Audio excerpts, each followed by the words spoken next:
Hello and welcome. My name is Joe Cass. I'm a senior director here at S&P Global Ratings. I'm the host and the creator of the FI15 podcast. So today we've got a very special episode. So this one is a one-on-one with the vice chairman of S&P Global, Daniel Yergin. So Dan is a Pulitzer-Prize winning author, successful entrepreneur. He's an acclaimed speaker, and he's also, of course, a renowned energy expert. Today we're going to talk about Dan's newest book, The New Map, him building a business and meeting U.S. presidents. Okay, Dan, welcome and thank you so much for joining. Well, very glad to be with you today, Joe. Fantastic. So first off, Dan, I've given you kind of just a smidgen of an introduction there, but it would be really great to hear a brief history of your career thus far in your own words, including highlights, but also any lowlights too. But doing it very briefly, I started off doing a PhD. I was a postdoctoral fellow at Harvard. I taught at the Harvard Business School. And what I really did is I fell in love with kind of doing research around energy issues. And with a colleague, started a company. That company became Cambridge Energy Research Associates. And then it became part of IHS and IHS Markit, now part of S&P Global. And I've been able to do, I guess, about 6 books and 2 BBC PBS series, and being deeply immersed in kind of energy and in all of its ramifications. And that's what brings me to today. And I guess in a way, the new map brought all of my research interests together in one volume, because it is very much, as I say in the very first sentence, about the changes in energy and geopolitics. Fantastic. So Dan, I read you graduated from Yale in the late 60s, and I heard you were a member of a society there called the Pundits. So first of all, did you enjoy your time at Yale? And secondly, could you tell us a bit more about the Pundits? Well, I enjoyed, Yale was a great place to be. I mean, obviously I focused on studies, but I thought the most important thing was to be a campus journalist. And so I started a magazine that still goes today that has turned out a lot of very prominent writers over the last several decades. The Pundits was just one of these undergraduate things where people got together and were supposed to, as I remember, tell very long jokes. But that's a long time ago. And then I went from there to Cambridge, which is where I did my PhD and really became deeply immersed in doing what I really like to do, which is I really like to do research. Excellent. So Dan, you've mentioned it in the previous questions, but I did want to dedicate kind of a big chunk to talk about your most recent book, The New Map, Energy, Climate, and the Clash of Nations. So could you give us an overview of what the book is about, why you wrote it, and also some of the key points you think viewers and listeners will find most interesting? I think what drove me to do it initially was simply looking at physical maps and seeing how the maps of world trade were changing. The U.S. politics had been dominated for decades about being the world's largest importer of oil. And suddenly the U.S. was becoming an exporter of oil. And suddenly the U.S. was exporting liquefied natural gas, LNG, to other parts of the world. And so the basic fundamental maps of world trade and energy, this huge commodity businesses, was changing. And at the same time, I realized that the map of, shall we say, of geopolitics was changing as well. So I think one area I focused on was Russia, natural gas, Europe, Ukraine. And, and I think it's gotten attention because I said that Ukraine was going to blow up as the issue between Russia and the West. I focused on something that might seem peripheral, but how did the South China Sea become such a major issue between China and the United States and other neighboring countries of the South China Sea? And then certainly looked at the changes in the Middle East, which are quite radical and tie into energy and geopolitics. And then the last part was the new map around climate and energy transition and the advent of the electric car. There's an extraordinary story about a lunch between Elon Musk and a young man in 2003 that's changed the course of the world automobile industry.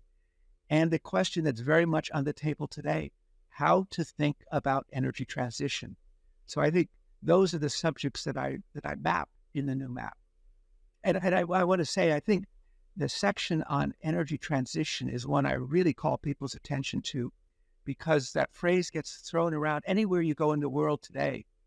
People talk about the energy transition, but it's important to realize how different this transition would be from all the energy transitions that have gone before, back to January 1709, when the original energy transition began. Excellent. So Dan, you've kind of gone through it there, but you do split the book into various deep dives of the new maps. So you've got the America's new map, Russia's map, China's map, maps of the Middle East, road map, and the climate map, which you mentioned just then. And I wanted to do a bit of a kind of our own deeper dive into these, starting with America's new map. So what themes do you explore in this section of the book, and how is America's position in the world evolving? Right. Well, there are two parts to that question. One is the shale revolution. And, as somebody who's, in addition to trying to look forward in terms of energy, I also kind of think of myself as an economic historian. Things that seem inevitable often start with contingencies and one person having an idea and being able to act on it. And that's certainly the case of the shale revolution, which was considered, impossible according to the textbooks in petroleum engineering. And one man pursued it for about 20 years, a man named George P. Mitchell. It was his own company. Well, he didn't own it, but he had the class of stock that enabled him to control the company. People told him he was wasting his money. He said, it's my money. If I want to waste it, I will. And now it's really transformed the map of world energy. And I'll just give you one story that's in the book, which is an exchange I had with Vladimir Putin about shale gas. And I was at his conference, the St. Petersburg International Economic Forum in about 2013. And he was up there with Chancellor Merkel, and I was told to ask the first question. So I asked the first question, was asking about overdependence on oil and gas for revenues, but I said shale gas, and he started shouting at me in front of 3,000 people about how barbaric shale gas is and how terrible it is. And I realized afterwards it's because it would compete with Russian gas and it would augment U.S. influence in the world. And look what's happening today. U.S. LNG, based upon shale gas, is now one of the foundations of Europe's energy security. I think that really drives home the impact that the shale revolution has had on world politics. So Dan, something you also discuss in the new map is the future of transportation through an energy lens. So what could be the potential impact of ongoing changes in transportation, the raw materials required, and how countries are positioned to potentially handle these changes?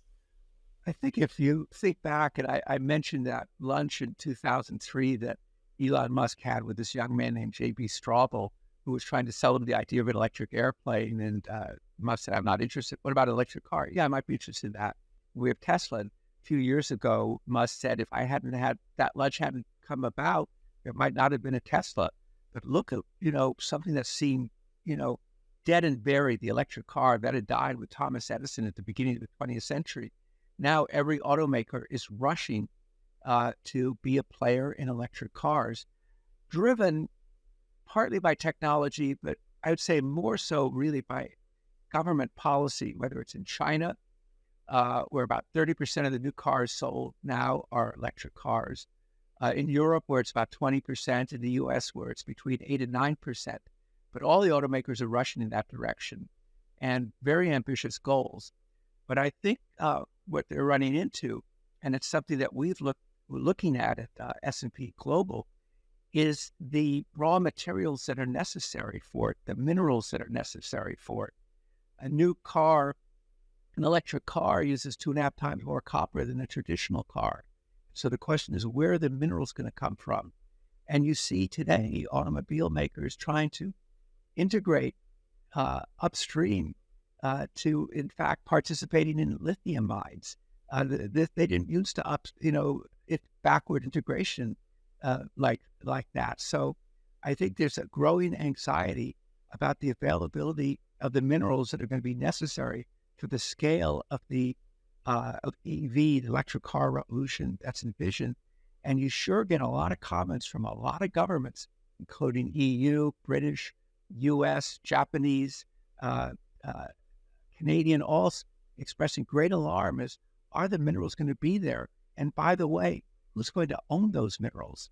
And if I could just say something about this S&P study, we spent 8 months looking at copper, which is the metal of electrification. And electrification is a lot of what the energy transition is supposed to be about. And we concluded that in order to meet the goals, the kind of 2050 goals that are out there, copper production would have to double in a decade or a decade and a half. And then you just look at it and where is the copper produced? And you say, how is that going to happen? Yeah, very interesting. Dan, you've already mentioned energy security, but I'd be interested to know what your view is on the future challenges nations may face when trying to maintain this energy security, whilst at the same time trying to ensure their own long-term path is actually sustainable. Right. It's it's very interesting. It strikes me that the subject of energy security, which was kind of very strong for decades concern, fell off the table in Europe. I think it fell off in the table of Europe because it became very comfortable depending upon inexpensive, large volumes of Russian gas. I think it fell off the table in the United States because of the shale revolution. The U.S. was no longer a major energy importer. It was an exporter. And now China did not forget about it because it imports now about 75% of its oil. And Japan has never forgotten about it. And Japan is the strongest voice on energy security. We saw that recently at this G7 meeting in Japan, where they changed the language about energy, reflecting Japanese concerns and now German concerns. So energy security is now on the agenda along with energy transition. And it's one of the things that complicates the situation, because there's Germany, the Greens, the Environmental Party, leading the charge to get LNG importing terminals approved in a few weeks instead of taking 7 years or forever. And so I think that we can see it at the United States. We had the Secretary of Energy at our big S&P Global Energy CERAWeek conference. We had 8,600 people. And we had the U.S. Secretary of Energy 2 years in a row telling U.S. oil and gas producers, can you please increase production? So I think the governments of the industrial countries are really struggling to find the right balance now, realizing that you can't just assume energy security out of thin air. Absolutely. Thanks, Dan. So, Dan, you've been discussing energy in all its facets over the past 40 to 50 years. So, given your knowledge and also your network, at what point do you think there will be a successful net zero transition, and what could that world look like? Well, I think it's gotten hazier, actually. It looked easier before COVID. If you went back 4 or 5 years, I think I did a paper for the International Monetary Fund, and they titled The Bumps in the Road to the Energy Transition. One is energy security. The second is the scale of the task. The third is, $100 trillion world economy, transform it in 25 years. It's a pretty complicated thing to do. You need a lot of different supply chains. And by the way, some of those supply chains collide with this new era of great power competition. And there are two other factors that I think are important. One, you've already pointed to, Joe, which is minerals, the availability. 3 countries produce 40% of world crude oil: Russia, the United States, and Saudi Arabia. 2 countries, 40% of copper: Chile and Peru. And the president of Peru is in jail, and the president of Chile is not really very excited about mining. And then finally, and this looms really large, is a new North-South, a developed versus developing nation view of energy transition, or as the former energy minister of India called it, energy transitions, plural. And we're doing a big study called the Global Energy Solutions Initiative, trying to bring in the voice of the developing country where 80% of the world people live. And they have other priorities too, reducing poverty, economic growth, health, and so forth. So I think those are the things that complicate it. And while there is the 2050 goal is generally embraced, I get a little confused because China's goal is 2060, Indonesia's goal is 2060, India's goal is 2070. So I think the direction is clear, but I think how you get there and when you get there is going to be more complicated. And even the International Energy Agency has said that, roughly half the technologies you need to do this aren't there. So I think we're still going to have an energy mix. Certainly renewables will be a bigger role, but I think oil and gas will be part of it for a long time, although you're going to need abatement, as it's called. But all strange things are happening. We know there's Brent oil and there's WTI. Now there's a new form of oil, go by the initials UCO. Used cooking oil is now a traded commodity fuel. I was talking with the people who run the storage tanks, and they say, "Oh, we store oil and various liquids and so forth. We store oil, and now we store uncooked, unused cooking oil."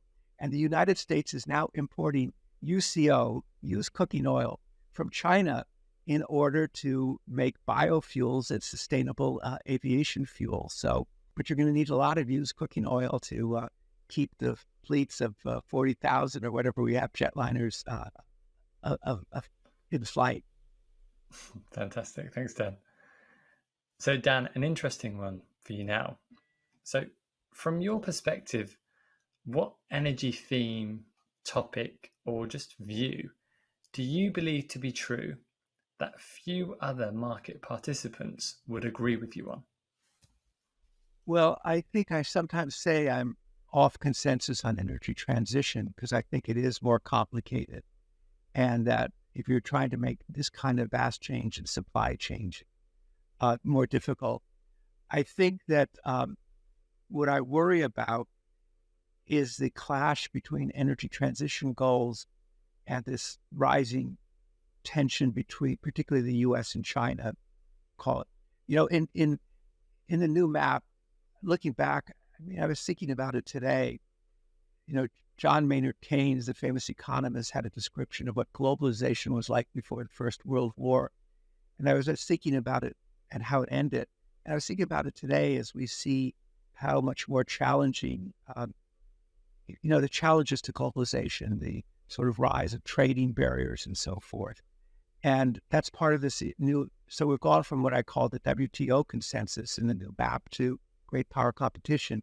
And it's the collision between the energy transition goals and a great power competition, given that China has a very predominant position in minerals and minerals processing.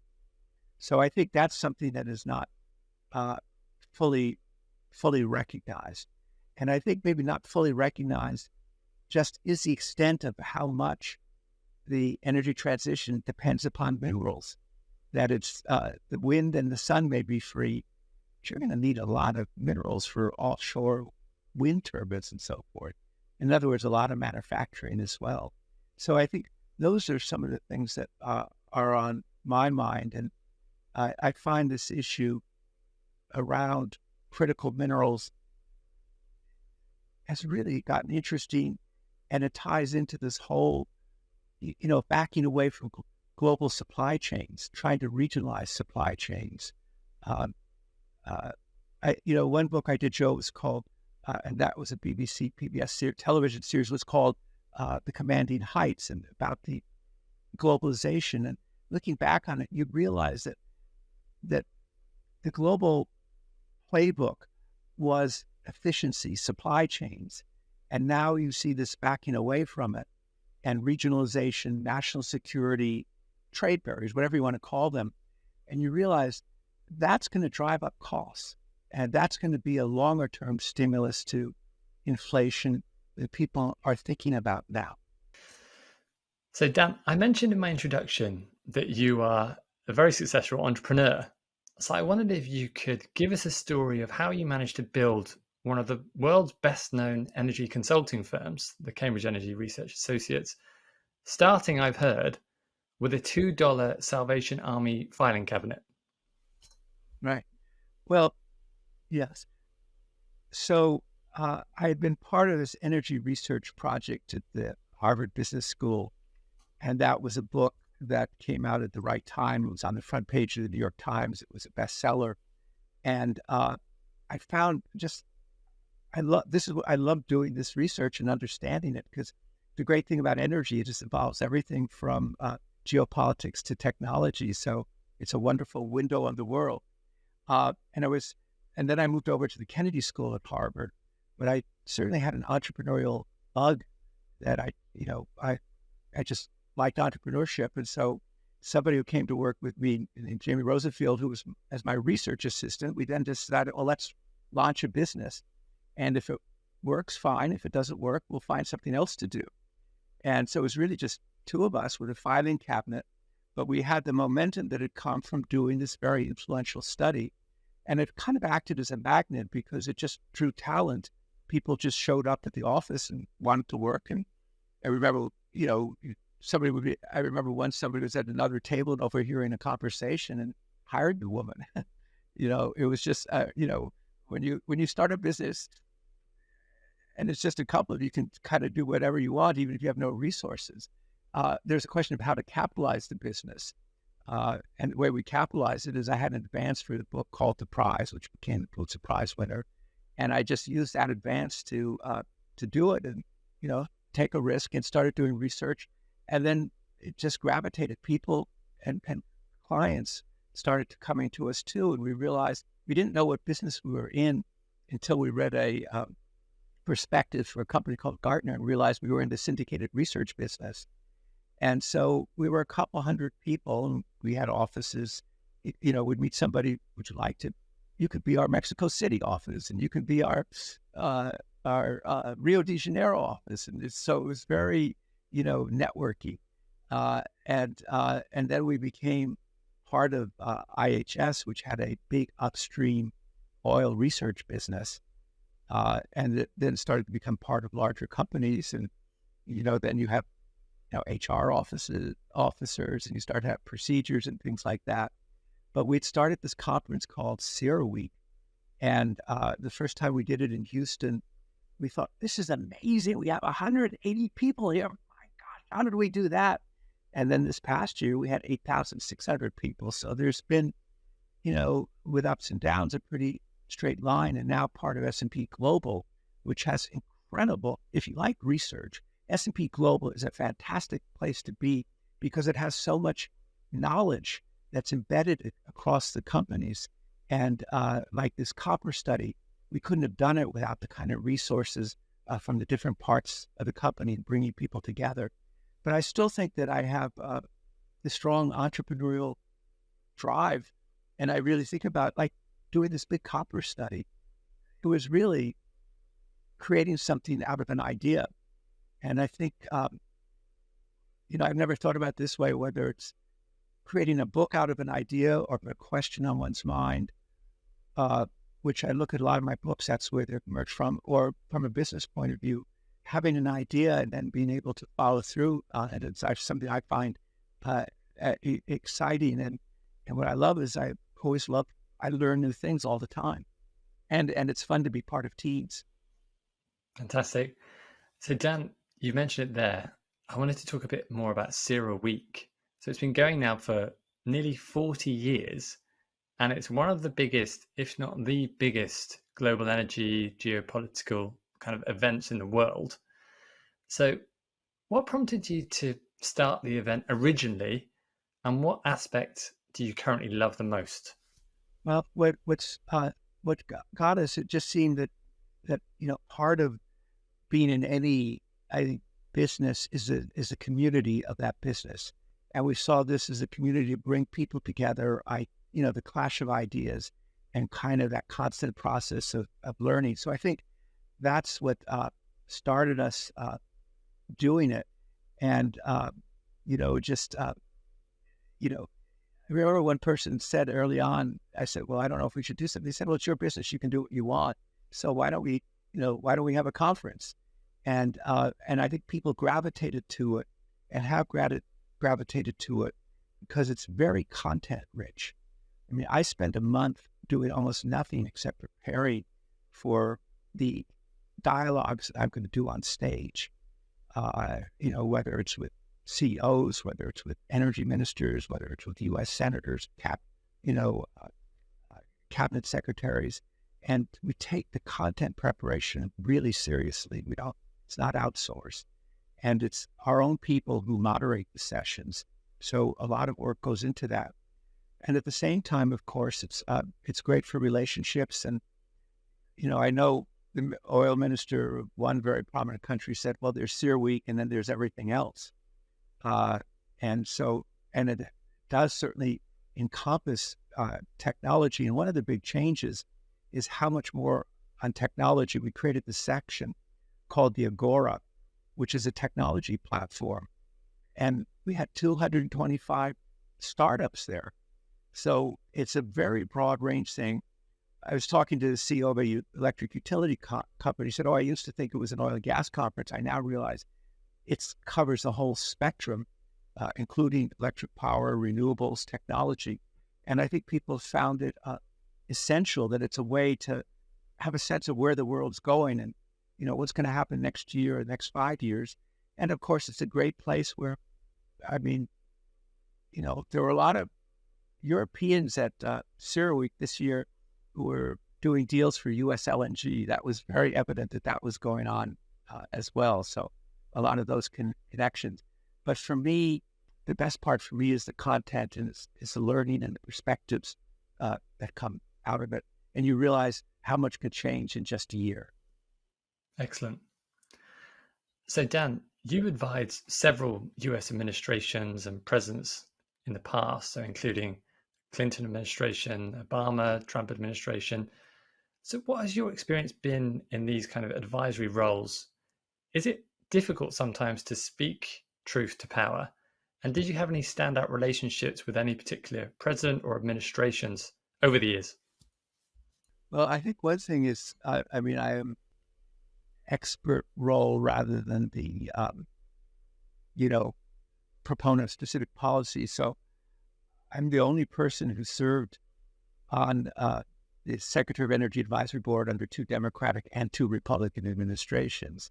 And because, I don't have a specific agenda that I'm pushing, I've found, I think each administration has had to deal with what are the energy issues and the energy crises that they're facing at that time. And, very vivid in 2020 when it looked like, the world was shutting down or did shut down, and that, the global energy industry on which the world depends was going to be wiped out because prices went negative. And to see the degree of cooperation that kind of put a floor under things and really helped put a floor into the global economy, that was very interesting. But of course, that could not happen now because of what's happened with the war in Ukraine. And, we had a global oil market up until February 23rd, 2022, when the invasion occurred. But now we don't have a global oil market anymore. It's divided, and it's a partitioned world oil market, and it reflects the way the world is changing. Thanks, Dan. So Dan, one last question for you now. So thinking about everyone you've met, everyone you've worked with, anyone you've interviewed, who do you think would be an interesting potential next guest I should ask to join a future episode of this show? Well, I think I could probably give you a list of 20 or 30 people that you should do, and I will take that as an assignment and come back to it, because I think this is a great platform for discussing issues, and particularly these issues that are going to get more complicated of this post WTO consensus, this post globalization world, and how you navigate through it. And it's going to take a lot of judgment and a lot of care.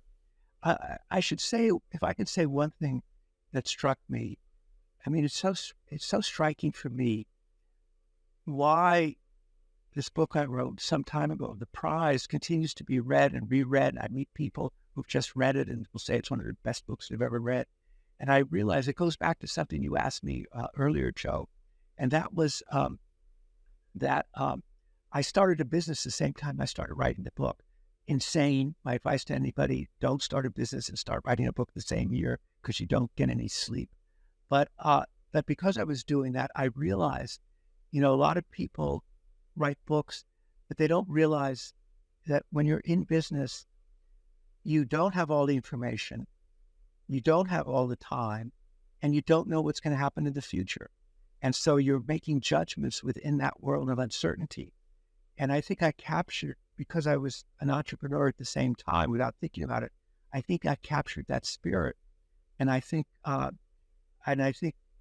all of that uncertainty is actually going to be greater for businesses going forward than has been before, not only because of technological revolution like AI, but because of political tensions in the world and kind of a rewriting of the rules and processes of global commerce. So I think, with that said, I will think about people who are right in the middle of that cauldron trying to figure it out so that you can have them back on next future episodes of the show. So in the meantime, thank you for the opportunity to get together for this discussion. I've looked forward to it, and we've covered a lot. Thanks very much. Thanks so much, Dan, for your time today. It's been really insightful, very, very interesting. So for everyone watching, everyone listening, thanks for tuning in, and see you next time on Fixed Income in 15.